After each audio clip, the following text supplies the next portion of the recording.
नमस्कार, आप देखने जा रहे हैं RR world news Aparna Jain के साथ। आज आरआर वर्ल्ड न्यूज की टीम आपसे बात करेगी पंडित धीरेन्द्र शास्त्री के बारे में, जिन्होंने इंटरनेट की दुनिया में तहलका मचा रखा है।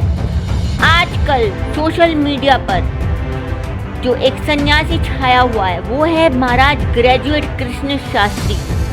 मध्य प्रदेश के बागेश्वर धाम में अपना दरबार लगाने वाले धीरे धीरे चंद्र कृष्ण शास्त्री ने इंटरनेट की दुनिया में तहलका मचा दिया।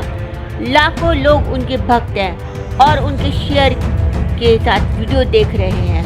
ऐसा इसलिए क्योंकि वो लोगों के मन में की बात बिना बताए जान लेते हैं। उनकी यही खास बात लोगों को काफ़ी पसंद आती है, जिसके कारण उनके भक्त उन्हें हनुमान जी का अवतार मानते हैं। धीरेन्द्र कृष्ण गर्ग बागेश्वर धाम सरकार के नाम से ही जाने जाते हैं। एक भारतीय कथावाचक बागेश्वर धाम महाराज के नाम से लोकप्रिय है। शास्त्री भारत के मध्य प्रदेश राज्य के छतरपुर जिले के ग्राम गढ़ा के प्रसिद्ध धार्मिक स्थल बागेश्वर धाम सरकार के पीठाधीश्वर हैं। उनका जन्म 5 जुलाई 1996 को छतरपुर जिले में गढ़ा गांव के एक गर्ग परिवार में हुआ था। धीरेन्द्र कृष्ण शास्त्री गर्ग का बचपन उनके ही गांव में बीता है। वह एक सामान्य गरीब परिवार से ताल्लुक़ रखते हैं। धीरेन्द्र शास्त्री गर्ग बहुत ही सौम्य स्वभाव के व्यक्ति हैं। उन्होंने अपनी प्रारंभिक शिक्षा गांव के ही सरकारी स्कूल से प्राप्त की है। बालाजी बागेश्वर धाम सरकार श्री धीरेन्द्र कृष्ण शास्त्री ने अपनी 10वीं और 12वीं परीक्षा की पढ़ाई अपने ही गांव गढ़ा छतरपुर मध्य प्रदेश के सरकारी स्कूल में पूरी की थी। इसके बाद उन्होंने बीए में स्नातक किया। पंडित धीरेन्द्र कृष्ण शास्त्री ने 9 साल की उम्र से ही बालाजी सरकार की सेवा करना शुरू कर दिया था। उनसे पहले उनके दादाजी बालाजी सरकार का दरबार चलाया करते थे। धीरे धीरे वह 12 साल की उम्र से हनुमान जी की कृपा से भागवत गीता का प्रवचन देने लगे और वही बालाजी के दरबार में साधना किया करते थे। इसी साधना का उन पर ऐसा असर हुआ कि बालाजी की कृपा से उन्हें अनेकों सिद्धियां प्राप्त हुई। धीरेन्द्र शास्त्री जी ने अपने दादाजी भगवान दास गर्ग से राम कथा सीखी थी। वह अपने दादाजी को ही अपना गुरु मानते हैं। देश के बागेश्वर धाम सरकार को मानने वाले बड़ी संख्या में मौजूद हैं। लोग बागेश्वर धाम के कथावाचक धीरेन्द्र कृष्ण शास्त्री को हनुमान जी का अवतार मानते हैं। आपको बता दें कि बागेश्वर धाम में हनुमान जी का मंदिर वर्षों पुराना है। इस मंदिर में धीरेन्द्र शास्त्री जी की पिछली 3-4 पीढ़ियां पुजारी का काम कर चुकी हैं। इनके दादाजी भगवान दास गर्ग ने हनुमान मंदिर का पुनर्निर्माण करवाया था। साल 2003 से धीरेन्द्र कृष्ण शास्त्री जी इस दिव्य दरबार की देखरेख कर रहे हैं। मात्र 9 वर्ष की आयु में इन्होंने हनुमान जी की पूजा शुरू कर दी थी। तब से ही इन पर बालाजी का आशीर्वाद बना हुआ है। करीबन 300 साल पहले मानव कल्याण और जन सेवा के लिए सन्यासी बाबा द्वारा बागेश्वर धाम को शुरू किया गया था। धीरेन्द्र शास्त्री जी द्वारा इस परंपरा को आगे बढ़ाया गया। अपने गुरु समान दादाजी भगवान दास गर्ग के बाद इन्होंने ही बागेश्वर धाम का कार्यभार संभाला। बागेश्वर धाम से प्रसिद्धि प्राप्त कर चुके धीरेन्द्र शास्त्री पर बालाजी महाराज हनुमान जी की कृपा है।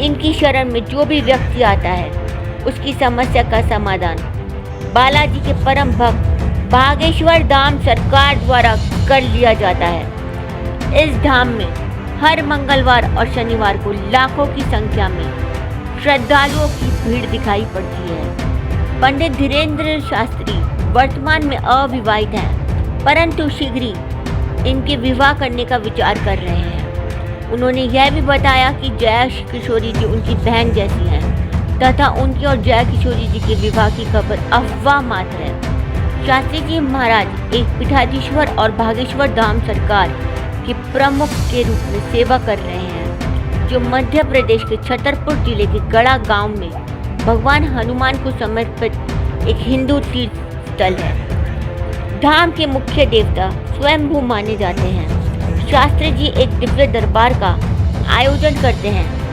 जहां ऐसा माना जाता है कि वह अपनी दिव्य शक्ति से लोगों की सभी शारीरिक, मानसिक, आर्थिक और सामाजिक पीड़ाओं को ठीक करते हैं, जो उन्हें भगवान हनुमान जी से मिली थी।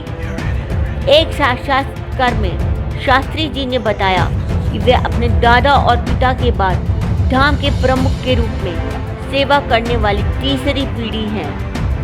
भागेश्वर धाम के जीवन के बारे में जानने के लिए सभी उत्सुक रहते हैं और अब तो खुद भागेश्वर धाम धीरेन्द्र शास्त्री ने ही अपनी लाइफ और कमाई के बारे में बता दिया है। जब पंडित धीरेन्द्र शास्त्री से पूछा गया कि उनकी कमाई कितनी है, इसका जवाब देते हुए भागेश्वर धाम के प्रमुख ने कहा, हमारी तो कोई फिक्स कमाई नहीं है, क्योंकि हमारी कोई संपत्ति या बिजनेस नहीं है। कोई चढ़ा जाता है। हमारे पास करोड़ों सनातनियों का प्यार, लाखों करोड़ों लोगों की दुआएं, हजारों संतों का आशीर्वाद है। इतनी हमारी कमाई है। एक अन्य सवाल की रुपये पैसे का हिसाब किताब कौन रखता होगा, कितना पैसा आया? इस सवाल पर धीरेन्द्र शास्त्री जी ने कहा, जितने सनातनी उतनी कमाई, हिसाब आप लगा लो। भागेश्वर धाम के प्रमुख से जब यह सवाल पूछा गया कि क्या वह लोगों से कहते हैं कि जितना चाहे दान दे दो, मकान, फ्लैट, घोड़ा, गाड़ी, एफडी, सोना चांदी दे दो, तो धीरेन्द्र शास्त्री ने कहा कि इससे हमारा डिस्क्लेमर हो रहता है। हम माइक पर ठोक कर बोलते हैं कि यहाँ कोई किसी तरह का फीस दक्षिणा नहीं लगता है, पर अगर तुम खुद को शिष्य मानते हो अपने आप को और हम गुरु हैं, आप गुरु परंपरा के अनुसार कुछ भी देना चाहें तो दे दो। बागेश्वर धाम के प्रमुख ने खुलकर कहा कि लेना बुरा नहीं है, उपयोगिता बुरी है। लेकर इसका सदुपयोग करते हैं, दुरुपयोग करते हैं। कोई देता है तो हम गुरु के नाते लेते हैं। हम उस परंपरा से हैं जहां अंगूठा तक गुरु को दे दिया जाता है, हम भी लेते हैं। छतरपुर स्थित भागेश्वर धाम के पीठाधीश्वर धीरेन्द्र कृष्ण शास्त्री महाराज पिछले कई दिनों से चर्चाओं में बने हैं और इनको लेकर कोई ना कोई खबर आए दिन आए रहती है। पिछले दिनों धीरेन्द्र शास्त्री की एकदम से पूरे देश में बहुत ज़्यादा लोकप्रियता हो गई है और इसी के चलते कई लोगों को उनको लेकर बहुत से सवाल हैं। उनमें से कई लोग यह भी जानना चाहते हैं कि कथावाचक धीरेन्द्र कृष्ण शास्त्री एक कथा करने का क्या पैसा लेते हैं और अगर लेते हैं तो कितना पैसा लेते हैं। चलिए हम आपको इसके बारे में बताते हैं। धीरेन्द्र कृष्ण शास्त्री की फीस बता दें कि धीरेन्द्र कृष्ण शास्त्री एक कथा करने का पैसे लेते हैं कि नहीं, और अगर लेते भी हैं तो कितना पैसा लेते हैं।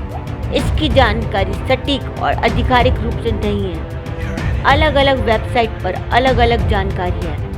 कुछ वेबसाइट ऐसा दावा करती है कि पंडित धीरेन्द्र शास्त्री एक दिन के लिए लगभग 10 से 15 हज़ार रुपये चार्ज करते हैं और वो प्रतिमाह 5 से 7 लाख रुपए कमाते हैं। हालांकि एक वीडियो के आधार पर यह भी कहा जा सकता है कि धीरेन्द्र कृष्ण शास्त्री एक कथा करने का 1 करोड़ रुपए लेते हैं। दरअसल सोशल मीडिया पर एक वीडियो वायरल हो रहा है जिसमें खुद धीरेन्द्र शास्त्री कहते हैं कि अगर वर्तमान की हम भारत में सबसे महंगे गुरु हैं और कथा के लिए 1 करोड़ तो चाहिए, दक्षिणा नहीं लेते। धीरेन्द्र कृष्ण शास्त्री की इस बात से तो ऐसा ही प्रतीत होता है कि वह एक कथा करने का 1 करोड़ पर लेते हैं। लेकिन यह बात कितनी सही है कि नहीं, उन्होंने यह बात किस संदर्भ में बोली या मजाक में बोली, इस चीज़ के बारे में किसी को कुछ पता नहीं है। एक वीडियो में धीरेन्द्र कृष्ण शास्त्री बताते हैं, हमें लगातार 3 बार सपने में हमारे दादाजी महाराज आए, हमसे अज्ञातवास पर जाने को कहा। तब हम नहीं जानते थे कि अज्ञातवास क्या होता है। फिर हमें पता चला कि पांडवों ने भी किया था। तब हमें समझ आया कि अज्ञातवास से भी भगवान का आशीर्वाद प्राप्त हो सकता है। हम जब अज्ञातवास से लौटे तो दरबार लगाने लगे, लोगों का साथ मिलता रहा। माना जाता है कि जो भी व्यक्ति अपनी अर्जी बागेश्वर धाम में लगाता है, बाबा उनकी सभी समस्याओं को एक कागज में लिखकर उसका उपाय बताते हैं। कई लोग इसे उनका चमत्कार मानते हैं तो कई लोग इसे मात्र अंधविश्वास। खैर, जो भी हो, इस बात को नहीं नकारा जा सकता कि उन पर कई लोगों की अपार श्रद्धा है।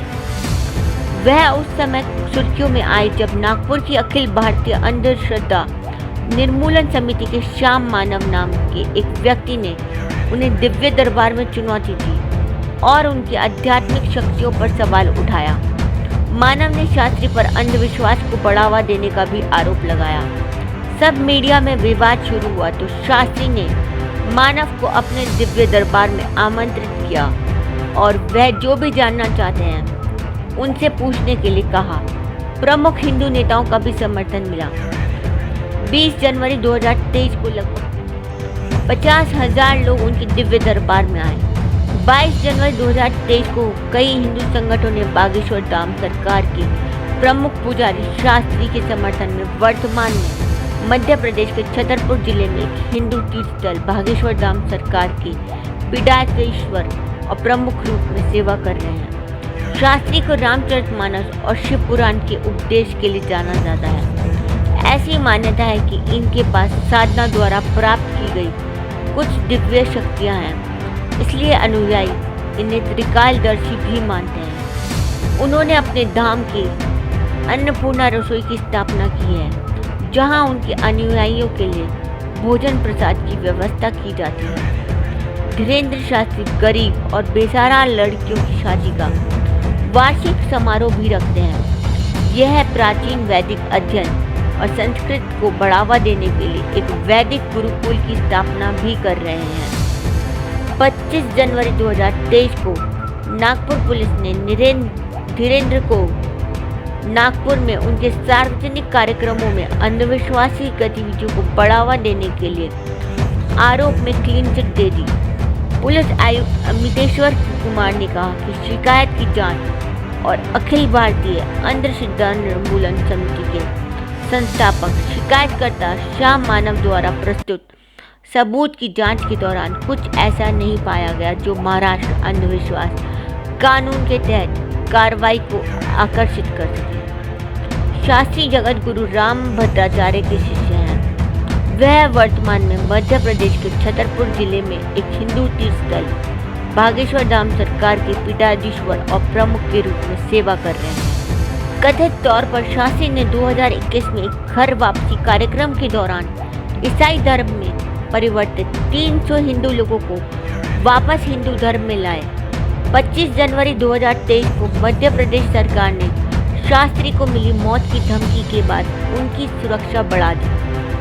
23 जनवरी 2023 को नेताजी सुभाष चंद्र बोस की जयंती पर शास्त्री ने भारत को हिंदू राष्ट्र घोषित करने के लिए हमें अपना समर्थन दो, हम हिंदू राष्ट्र देंगे। उन्होंने कहा कि वह सभी धर्मों को सम्मान करते हैं और वह किसी भी धर्म के प्रति दुर्भावना नहीं रखते, परंतु वे अपने धर्म के लिए आपत्तिजनक टिप्पणियां और कृत्य बर्दाश्त नहीं करेंगे। बागेश्वर धाम ने धीरेन्द्र शास्त्री और कथावाचक देवकीनंद ठाकुर के खिलाफ FIR दर्ज हुई है।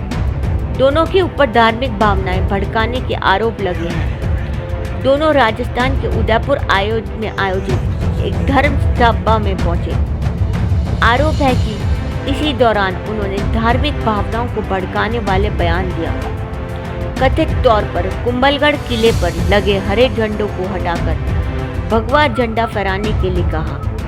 धर्म सभा में उन्होंने लोगों का आह्वान करते हुए कहा कि राजस्थान जिले के कुंभलगढ़ किले में जो 100 हरे झंडे लगे हैं वहां भगवा झंडा लगवाओ। दोनों के खिलाफ हाथीपोल थाने में FIR दर्ज की गई है। मीडिया रिपोर्ट के मुताबिक उदयपुर के गांधी ग्राउंड में 23 मार्च को आयोजित धर्म सभा में बागेश्वर धाम के पीठाधीश्वर धीरेन्द्र शास्त्री ने विवादित बयान दिया। अपने संबोधन के दौरान उन्होंने कहा कि हिंदुओं को जातियों में बांटना बंद करना होगा, सभी हिंदुओं का एक होना पड़ेगा। आरोप है कि उन्होंने अपने भाषण के दौरान कहा, डरते तो हम किसी के बाप से नहीं हैं, डरते तो वो हैं जो बुज़दिल होते हैं, हम तो वो हैं जो कुंभलगढ़ किले में ही भी भगवा झंडा लगवाकर बांधेंगे। धीरेन्द्र शास्त्री के भाषण के बाद 5 लोगों ने कुंभलगढ़ दुर्ग पहुंचकर वहां उत्पात मचाया। उदयपुर के एडिशनल एसपी चंद्रसेन ठाकुर ने घटना की पुष्टि की। उन्होंने बताया कि धीरेन्द्र शास्त्री और देवकीनंदन ठाकुर के खिलाफ आईपीसी की धारा 153 धार्मिक भावना को ठेस पहुंचाना के तहत मुकदमा दर्ज कर लिया गया है। एडिशनल एसपी चंद्रशील ठाकुर ने बताया कि धीरेन्द्र शास्त्री के समुदायों के बीच विवाद बढ़ाने वाले भड़काऊ शब्दों का प्रयोग किया। इसी बयान के बाद गुरुवार रात कुछ युवाओं ने कुंभलगढ़ किले में उत्पात मचाने की भी कोशिश की। इनमें से 5 युवाओं को गिरफ्तार किया गया है। इन सभी के खिलाफ मुकदमा दर्ज किया गया है। किले के नीचे कुछ घरों में लगे हैं धार्मिक झंडे। वरिष्ठ इतिहासकार प्रोफेसर JLN मुनारिया ने बताया कि महाराणा कुंभा ने कुंभलगढ़ दुर्ग बनवाया। इसी दुर्ग में महाराणा प्रताप का जन्म हुआ। सैकड़ों साल से इस दुर्ग की तलहटी में एक विशेष धर्म के 25 से 30 परिवार रहते हैं। ये परिवार हरे रंग का धार्मिक झंडा लगाते हैं। इस जगह पर अब कोई सांप्रदायिक घटना नहीं हुई है। एक कन्हैया चला गया, अब घर घर में है, पंडित धीरेन्द्र शास्त्री ने कहा। मेवाड़ में रहने वाले सनातनियों को जातियों में बंटकर नहीं, बल्कि एक होकर हिंदुत्व के लिए लड़ना चाहिए। अगर भारत में रहना होगा तो सीताराम कहना होगा। उदयपुर में धोखे से कन्हैया चला गया, लेकिन अब तो घर घर में कन्हैया है। अब हिंदुओं पर अत्याचार नहीं सहा जाएगा। हिंदू को जागना होगा। देश को हिंदू राष्ट्र बनाने का संकल्प लेना चाहिए। मेवाड़ तो महाराणा प्रताप, मीराबाई और हाड़ी रानी जैसी वीरांगनाओं की धरती है। कुंभलगढ़ में भी भगवा फैलाना है। उन्होंने धर्मसभा में आए लोगों को शपथ दिलाई कि रामकृष्ण का विरोधी करने वालों को जवाब देंगे, संतों की रक्षा करेंगे और जब तक भारत हिंदू राष्ट्र घोषित नहीं होता चैन से नहीं बैठेंगे। सभा में मौजूद मेवाड़ के पूर्व राज परिवार के सदस्य की ओर इशारा करते हुए कहा, ये आए तो लगा कि प्रताप की खुशबू आई है। वे जो मेवाड़ है, जहाँ का घोड़ा चेतक भी वीर था और हाथी राम प्रसाद भी। मैं यहाँ भाषणबाजी या राजनीति करने नहीं आया हूँ, केवल सनातन के लिए काम करता हूँ और इसके लिए अपने प्राण भी न्यौछावर करूँगा। एसपी बोले, नियमानुसार होगी कार्रवाई। उदयपुर एसपी विकास शर्मा ने कहा, धीरेन्द्र शास्त्री के बयान पर संज्ञान लेते हुए मुकदमा दर्ज किया गया है। मामले में जांच के बाद नियमानुसार कार्रवाई की जाएगी।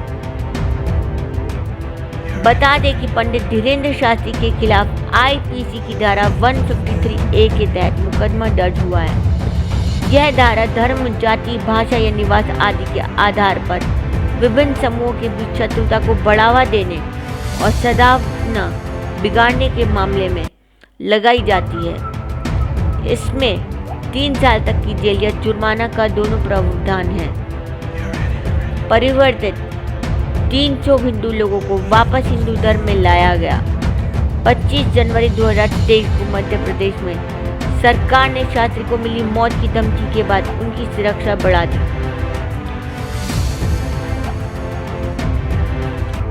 हमने आपको बागेश्वर और धीरेन्द्र कृष्ण शास्त्री के बारे में बता दिया। अब हमारे सामने सवाल है कि धीरेन्द्र कृष्ण शास्त्री क्या करते हैं। लोग कहते हैं कि वो चमत्कारी बाबा हैं, सिद्धि प्राप्त बाबा हैं, शक्ति प्राप्त बाबा हैं। लोग ऐसा क्यों कहते हैं, इसे हम आपको बताते हैं। पहला तथाकथित चमत्कार यह है कि धीरेन्द्र कृष्ण शास्त्री हजारों लोगों की भीड़ में किसी व्यक्ति को उसके नाम से अपने पास बुलाते हैं। उस व्यक्ति की जानकारी, उसे क्या समस्या है, कब से समस्या है, इस समस्या का हल क्या है, यह सब एक पेपर पर बिना उससे पूछे लिख देते हैं। जब वो अपनी समस्या बताता है तो वही निकलती है जो कि धीरेन्द्र कृष्ण शास्त्री ने पेपर पर लिखी थी। समस्या के हल के लिए वो उपाय भी बताते हैं। हवन करवाओ, कथा करवाओ, काला कपड़ा पहनो और भी इसी तरह की चीज़ें। क्या यह सब तार्किक है? क्या हम वैज्ञानिक हैं? क्या यह पाखंड नहीं है?